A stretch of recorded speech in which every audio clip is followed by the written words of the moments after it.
16 December এবং 26শে March এই দুইটা দিবস তো আমরা পালন করি, কিন্তু বেশিরভাগ মানুষই এই দুইটা দিবস কি উপলক্ষে পালন করি এটা কিন্তু অনেকেই বলতে পারবেন না। অনেককে কিন্তু প্রশ্ন করা হয়, ইন্টারভিউ নেওয়া হয়, অনেকে কিন্তু বলতে পারেন না। 100 জনের ভিতরে 80 জনই কিন্তু বলতে পারেন না এই দুইটা দিবস কির জন্য পালন করা হয়। তো এই দুইটা দিবস জানার আগে আপনাদের জানতে হবে 25শে মার্চ কালো রাতের কথা, 25শে মার্চ ভয়ঙ্কর রাতের কথা। 25শে মার্চ আমাদের বাঙালিদের উপর যখন পাক বাহিনীরা হামলা করে, সেই রাতে কিন্তু স্বাধীনতা দিবস ঘোষণা করে মেজর জিয়াউর রহমান।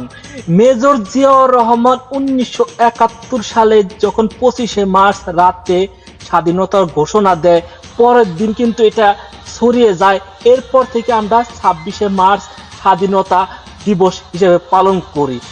দীর্ঘ 9 মাস আমাদেরকে যুদ্ধ করতে হয়, দীর্ঘ 9 মাস পাক বাহিনীরা কিন্তু আমাদের বাঙালিদের উপর নির্যাতন করে, দীর্ঘ 9 মাস মা বোনদের উপর নির্যাতন করে।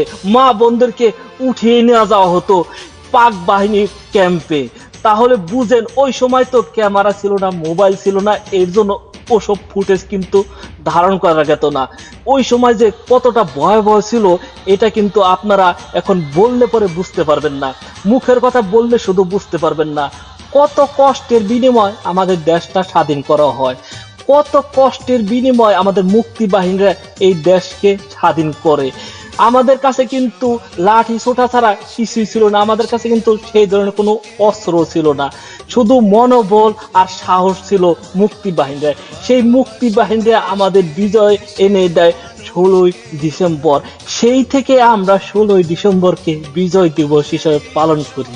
তাই বলবো, এসো ভালোবাসি দেশকে, দেশের মানুষকে, যাদের দুঃখের কোনো শেষ নাই।